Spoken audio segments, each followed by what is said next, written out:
ഈശോയാൽ അനുഗ്രഹിക്കപ്പെട്ട പ്രിയ ദൈവ ജനമേ, ജീവിതത്തില് ദുഃഖങ്ങളും സങ്കടങ്ങളൊക്കെ ഇല്ലാത്ത വ്യക്തികളില്ല. എന്നാൽ പലതും പിന്നീട് നന്മയായി പരിണമിക്കുന്നത് നാം കാണുന്നില്ലേ?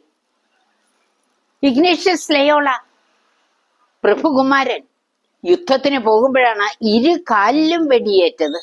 നീണ്ട മാസങ്ങൾ ഹോസ്പിറ്റലിൽ. അതിനിടയിൽ ബൈബിളും വിശുദ്ധരുടെ ജീവചരിത്രമൊക്കെ വായിച്ചു. അവനും അവൾക്കും വിശുദ്ധരാകാമെങ്കിൽ എന്തുകൊണ്ട് എനിക്കും ആയിക്കൂടാ എന്ന് അദ്ദേഹം ചിന്തിച്ചു.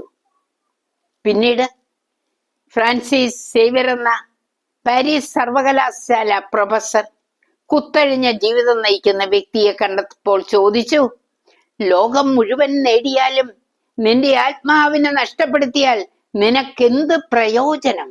സ്വന്തം ആത്മാവിന് പകരമായി നീ എന്തു കൊടുക്കും? സ്നേഹമുള്ളവരെ, പിൽക്കാലത്ത് അദ്ദേഹം കൂടി ചേർന്നാണ് ഇഗ്നേഷ്യസ് ലയോളയുടെ നേതൃത്വത്തില് ഈശോ സഭ സ്ഥാപിച്ചത്.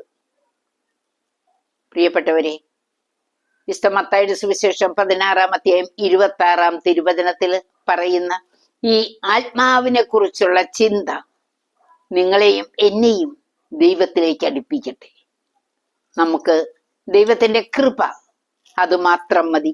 അത് നമ്മെ ദൈവത്തിലേക്ക് തന്നെ നയിക്കും. ആമേൻ.